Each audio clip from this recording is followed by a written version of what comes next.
Oi, eu sou o Gustavo Cunha e antes de falar sobre Vingadores com spoilers, eu queria dizer que eu tô muito feliz porque esse vídeo é patrocinado por um aplicativo de conversação em inglês que eu uso direto. É uma plataforma chamada Cambly, na qual você faz aulas individuais com professores nativos dos Estados Unidos, da Inglaterra ou do Canadá, 24 horas por dia. E é tudo na hora que você quiser, pelo tempo que você quiser. Você escolhe um plano que se encaixa na sua rotina, dependendo da sua disponibilidade de tempo, e decide quantos minutos por dia você tem pra falar e quantos dias na semana. E é muito fácil de usar, cara. Você pode escolher fazer aula com qualquer professor online na plataforma na hora em que você se conectar, ou pode reservar um horário com algum professor que você prefira. Are you in a guitar store or something? Do you sell guitars? Actually, I'm a musician. Eu acho que uma das grandes vantagens de usar o Cambly é que você tem a mesma experiência de quem está fazendo intercâmbio, na medida em que você está tendo contato direto com o inglês nativo, mas por um preço muito mais acessível. E como você pode escolher professores diferentes, de lugares diferentes, você pode até mesmo escolher o sotaque que você gostaria de praticar. Mas a barbada é que você acabou de ganhar 10 minutos grátis para experimentar o Cambly e ver por si próprio que essa plataforma é sensacional. Você só precisa se cadastrar no celular ou no computador e usar o código ENDGAME. E já começar a usar os seus 10 minutos grátis. Tem um link aqui embaixo na descrição do vídeo também que você pode usar para acessar a plataforma e já sair usando o seu cupom. Vai por mim, cara, você vai adorar o Cambly. Muito bem, cara, agora tá na hora da gente falar mais a fundo sobre os detalhes de Endgame. É claro que eu não vou falar de novo sobre as coisas que a gente já discutiu no meu vídeo sem spoiler, certo? Se você não viu ainda aquele vídeo, eu vou deixar ele aqui em cima nos cards pra você assistir depois.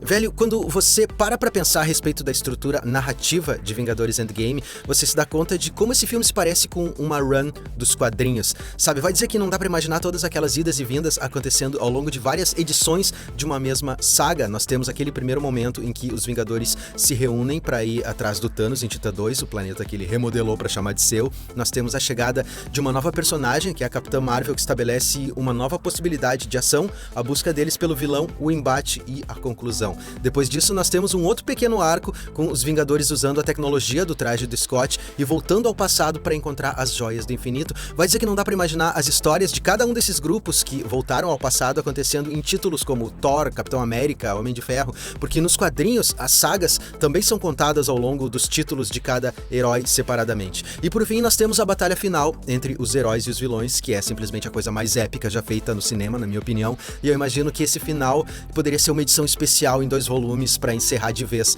essa saga. Vai dizer que não dá para transpor Endgame para esse formato editorial. Essa estrutura das runs dos quadrinhos é muito familiar para nós, eu não sei se essa semelhança é proposital ou não, mas eu achei isso interessante de comentar. Bom, como eu disse antes no meu outro vídeo, né, o terceiro ato desse filme é simplesmente apoteótico, né? A coisa mais sensacional já vista, mas o que torna aquele final apoteótico não é apenas o fato de nós termos efeitos especiais fantásticos e todos os personagens juntos ao mesmo tempo, porque se fosse apenas isso, cara, qualquer outro estúdio poderia fazer exatamente a mesma coisa, e vários já fizeram, inclusive. O grande lance, nesse caso, o que torna o terceiro ato de Endgame tão especial é o fato de que nós acompanhamos a trajetória de todos esses personagens ao longo dos últimos 11 anos. Nós vimos eles surgindo, nós conhecemos as famílias deles, os dramas pessoais de cada um, todas as coisas que eles tiveram que abrir mão para ser quem eles são hoje, os pontos altos e os pontos baixos das vidas de todos eles. É por isso que quando o Capitão América empunha o martelo do Thor, aquela não é apenas uma imagem visualmente muito bem construída, cara,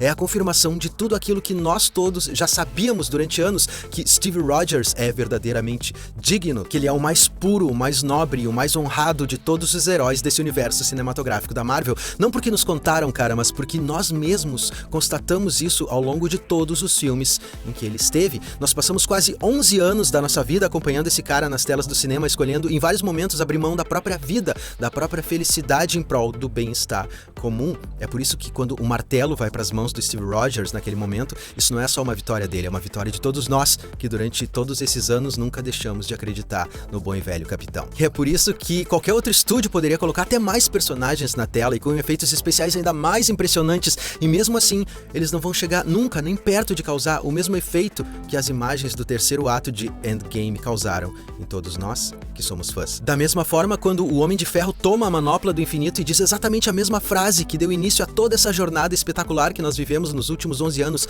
eu sou o Homem de Ferro, e nós todos sabemos por conta do que o Hulk explicou um pouco antes do filme, né, que ele não tem a menor chance de sobreviver a isso, que esse vai ser provavelmente o fim do personagem mais icônico da história da Marvel. ficam nos cinemas. Nós entendemos o tamanho do sacrifício dele, cara, o significado do que ele fez. Nós vimos a transformação desse personagem desde que ele era um playboyzinho milionário, passando pelo momento em que ele sai daquela caverna no Oriente Médio, transformado, até se tornar a pessoa que abre mão da própria vida para salvar a vida de outros. E justamente naquele momento, quando Tony Stark estala os dedos e salva o universo, ele encerra a saga do infinito. Precisamente ali, nem antes nem depois, cara. Isso começou com ele e isso termina com ele. Eu vi o filme na quinta-feira passada e hoje, quando eu tô lançando esse vídeo, é domingo e, velho, eu ainda não consegui processar isso, né? Mas eu vou voltar pra essa questão da morte do Tony Stark mais adiante pra falar mais especificamente sobre isso, porque eu tenho uma opinião muito particular sobre a morte dele.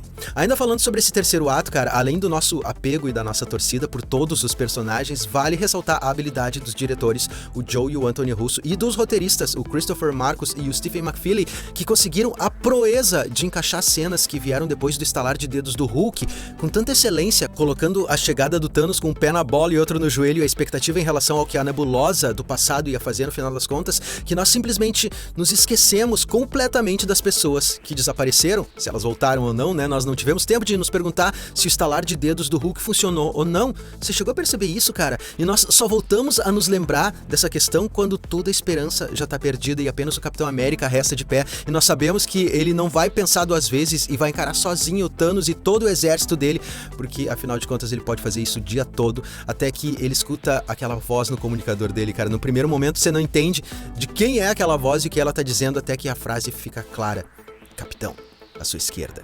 E o inferno finalmente cai sobre a cabeça do Thanos na batalha mais épica da história do cinema. E pensar que a batalha mais épica da história do cinema jamais teria acontecido se aquele bendito rato não tivesse tido a ideia de fuçar no painel de uma van abandonada no meio de um depósito empoeirado.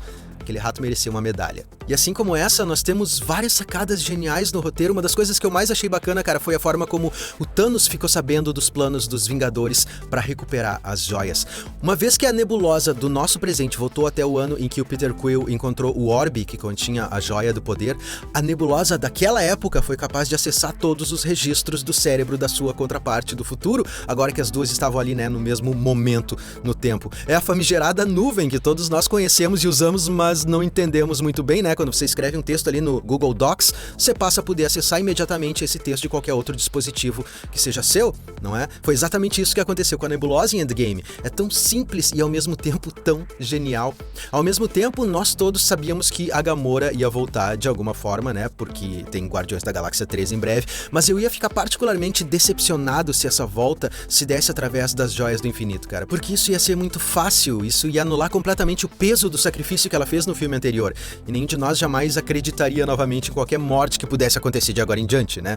Mas a forma como ela voltou sendo a versão antiga, trazida pro nosso tempo de antes dela conhecer o Peter e os companheiros de Guardiões da Galáxia, me pegou completamente desprevenido. Eu adorei. Até porque essa versão da Gamora parece muito mais a Gamora que nós vemos nos quadrinhos, né? A mulher mais perigosa do universo. Acontece que nos quadrinhos ela tem, obviamente, uma centelha de bondade, isso é óbvio, né? Mas ela é tão barra pesada, tão perigosa e tão habilidosa na arte de matar, que essa bondade às vezes passa despercebida, e me parece que essa nova versão da Gamora que nós vamos ter a partir de agora vai puxar mais pra esse lado dos quadrinhos. É por isso que eu fiquei tão feliz com esse retorno e com essa nova versão dela. Tem tanta coisa surpreendente nesse roteiro, cara. A morte da Viúva Negra, por exemplo, não deve ter uma viva alma no mundo que tenha imaginado que uma coisa assim pudesse acontecer. Que coisa genial aquela luta dela com o Gavigode pra ver quem ia pular do abismo. Velho, até o último momento você não sabe qual dos dois vai conseguir pular. Mesmo depois que o Clint pulou, aquilo ainda não foi o final da luta. Não porque eles desejavam morrer, mas porque um queria que o outro tivesse a chance de ter uma vida normal. E os caras plantaram direitinho as sementes para que a gente sentisse ainda mais profundamente qualquer um dos dois que morresse, né? Com o Gavião a gente tinha a questão da família dele, que é a coisa mais importante que ele tem na vida e que sumiu, que ele nunca mais ia ver se ele morresse. E ao mesmo tempo em que a Natasha foi a base na qual os Vingadores se apoiaram para continuarem existindo ao longo dos últimos 5 anos, né? Era ela que estava coordenando todas as atividades deles e garantindo que tudo estivesse em paz ao redor do mundo. De uma certa forma, ela tinha se encontrado. Então não importa importa qual dos dois morresse, isso ia ter um grande impacto pra nós, porque nós sabemos do que eles estavam abrindo mão. E a forma como toda essa sequência é construída, no começo os dois estão sorrindo na nave dos Guardiões da Galáxia e achando tudo aquilo sensacional, com brilho nos olhos, porque eles estão viajando numa nave espacial, e o final dessa sequência é a Natasha morta, para que o Clint tivesse uma chance de rever a família dele. E pensando nisso agora, em retrospectiva, você se lembra daquela cena logo antes de todos eles partirem naquela máquina do tempo? A Natasha olha pro Hulk e diz pra ele: vejo você em 1 minuto, mas eles nunca mais se veem. Aliás, aquele momento em que os heróis precisam voltar ao passado para recuperar as joias é o momento em que o filme faz uma espécie de recapitulação de todos os momentos importantes e marcantes das fases 1, 2 e 3, quando o Capitão América entra naquele elevador com os ossos cruzados e os capangas dele, por exemplo, assim como o Agente Sitwell.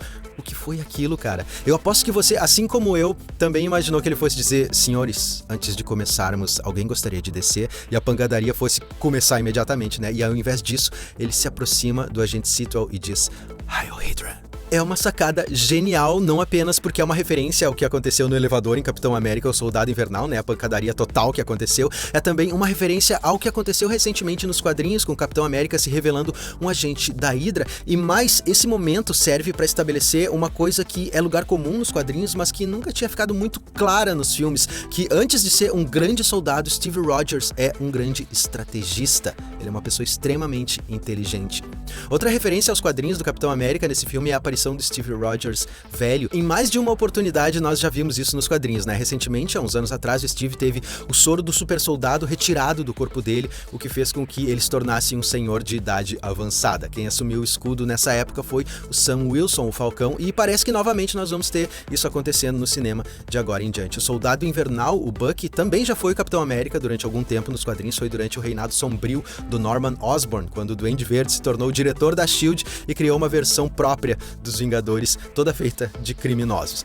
Particularmente, eu gostaria de ver o Bucky como Capitão América de agora em diante, cara, porque o Sam Wilson é um cara dedicado, com certeza, mas o Capitão América precisa ter aquele torque a mais, sabe? Aquela força sobre-humana que o soro do super soldado deu pra ele e que o Bucky tem em certa medida, né? Apesar de ser resultado de um programa diferente de super soldado, um programa russo. Depois diz aqui nos comentários, cara, qual dos dois você prefere como Capitão América de agora em diante. E já que nós estamos falando de referências das histórias do Capitão América nos quadrinhos, né? A gente não pode deixar de citar aquele momento clássico da saga Desafio Infinito, no qual o Capitão América marcha sozinho em direção ao Thanos depois que todos os companheiros dele foram vencidos. Ele sabe que não tem nenhuma chance, mas não tá nem aí pra isso, velho. E é exatamente o que ele faz no filme antes da voz do Sam pipocar no comunicador dele. Uma coisa que eu não tenho certeza se eu entendi direito, e talvez outras pessoas também estejam se sentindo assim, foi em relação à explicação do Hulk sobre as viagens no tempo.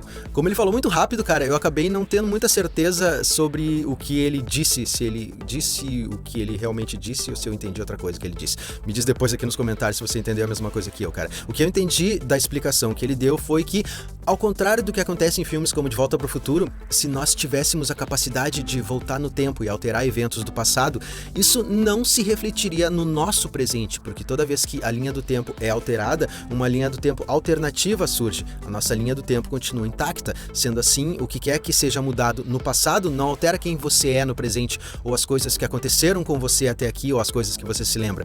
Eu acho que foi exatamente isso que a anciã reforça naquele momento em que o Hulk encontra ela no telhado do Sanctum Sanctorum. Ela fala sobre essas linhas temporais alternativas, né? Ela diz que a linha do tempo do Hulk não vai se alterar, mas que a linha do tempo na qual ela vive vai se alterar, porque o simples fato de o Hulk estar ali já está criando uma nova linha temporal. É por isso que a nebulosa do presente mata a versão dela do passado e não desaparece junto com aquela versão, né? Ela não some da linha temporal. Diz aí, cara, foi isso que você entendeu também? Deixa aqui nos comentários pra gente continuar essa discussão. Aliás, é bem difícil sair desse filme e ter uma ideia clara e precisa de tudo que aconteceu, né? Porque esse é um filme muito cheio de idas e vindas, é uma montanha russa de emoções, como eu disse no meu review sem spoilers, e você precisa de um certo tempo pra se recuperar desse filme. Eu acredito que muitas coisas podem começar a fazer sentido quando a gente assistir de novo a esse filme. Alguns pontos podem acabar se ligando entre esses três atos. Eu com certeza vou fazer outros vídeos sobre esse filme depois de assistir ele de novo, né? né? Porque certamente tem muitas coisas que eu deixei passar e que valem a pena ser colocadas em futuros vídeos. Mas já que nós estamos falando do Hulk, agora nós sabemos o motivo da ausência dele em todos os trailers de Endgame. É claro que se ele tivesse aparecido, muita gente teria sacado na hora que ele era a versão cinematográfica do Professor Hulk dos quadrinhos. Nos quadrinhos, nós tivemos um momento ali no início dos anos 90 em que o Hulk teve 3 partes da personalidade dele, o Bruce Banner, o Hulk verde e o Hulk cinza, fundidas, e o resultado disso foi um Hulk com a capacidade intelectual do Bruce Banner. Porém, a versão do filme é uma versão bem mais amistosa do que a versão dos quadrinhos, que era um pouco arrogante, cara. Tem uma cena num bar nos quadrinhos que lembra bastante a primeira cena do Hulk nesse filme dos Vingadores, na qual a gente percebe que aquele Hulk dos quadrinhos ficou mais inteligente, porém também ficou meio metido. Tá, e já que nós estamos aqui falando tanto de referências aos quadrinhos, você vai me perguntar, e aí, velho? Nos quadrinhos, o Capitão América alguma vez empunhou o martelo do Thor?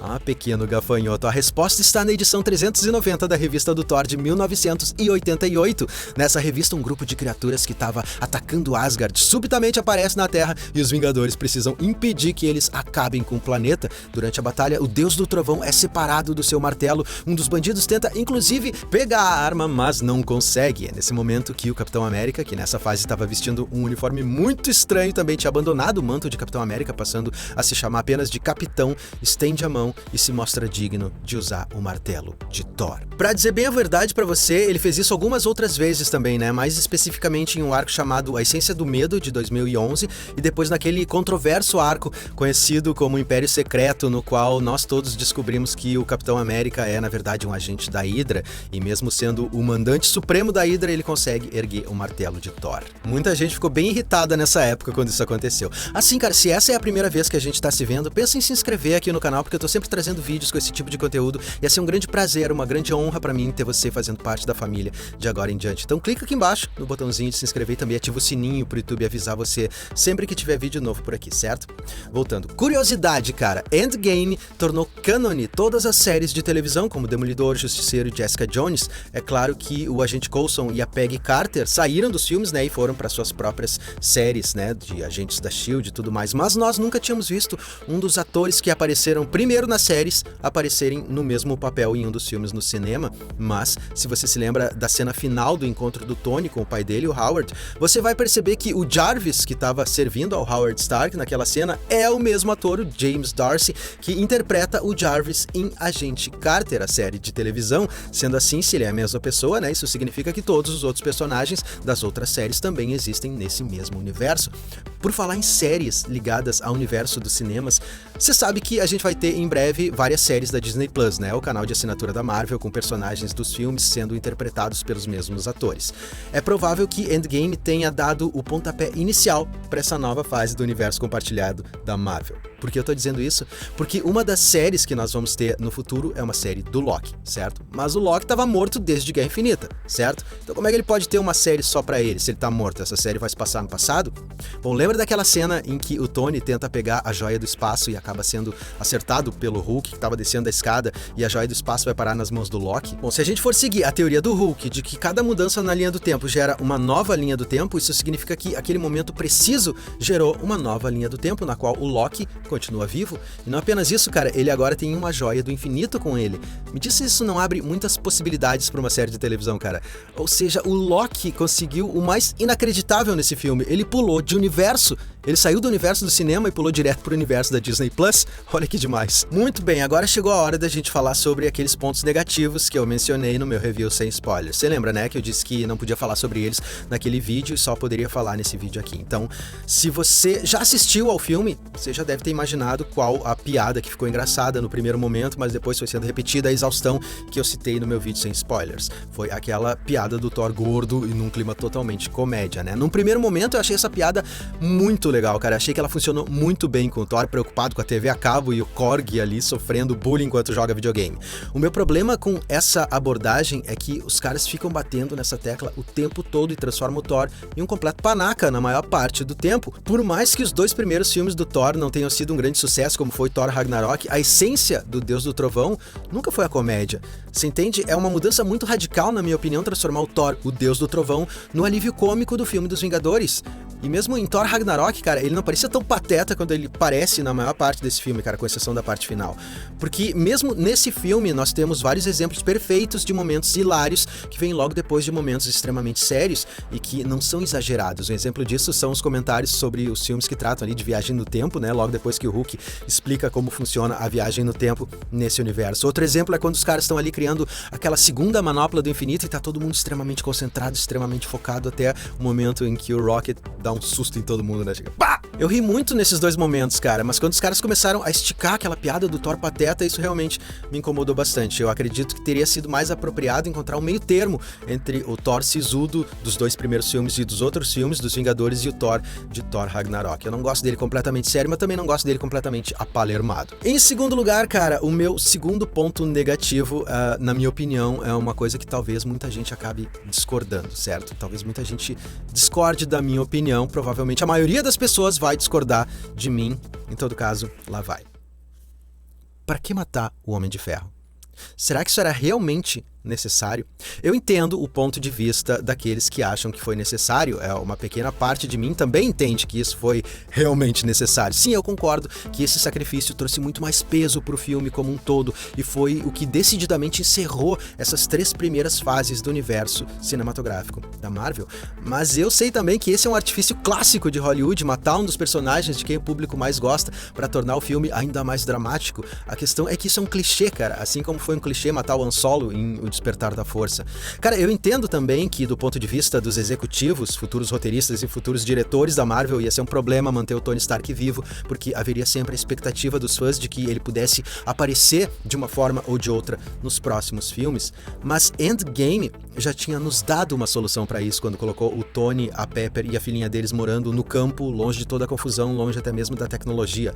É claro que o Tony ainda guardava alguns brinquedinhos tecnológicos, né? Se não fosse assim, não seria o Tony. Sendo assim, ao invés de matar o cara, por que não colocar ele dizendo que a partir de agora é com os novos heróis, que o mundo já tem heróis suficientes e não precisa de um Homem de Ferro, e que a família dele a partir de agora tá em primeiro lugar, ele poderia voltar para aquela casa no campo e passar o resto dos dias dele cuidando da horta, da família e até mesmo criando alguns dispositivos para os futuros Vingadores usarem sem a Pepper saber. Por que não, cara? Porque ele não poderia aparecer em apenas umas pontas em um filme ou outro no futuro? É o Tony Stark, todo mundo adora ele. Ele não precisa mais vestir armadura, cara. Ele poderia aparecer apenas dando alguns conselhos numa tela, se fosse o caso. Endgame é um filme que ousou em vários aspectos narrativos, que deu o final que todos nós como fãs queríamos pro Capitão América, aquela dança que ele tinha prometido pra Peggy Carter. Eles deram uma vida inteira pra ele ao lado da mulher que ele amava. É exatamente isso que nós queríamos.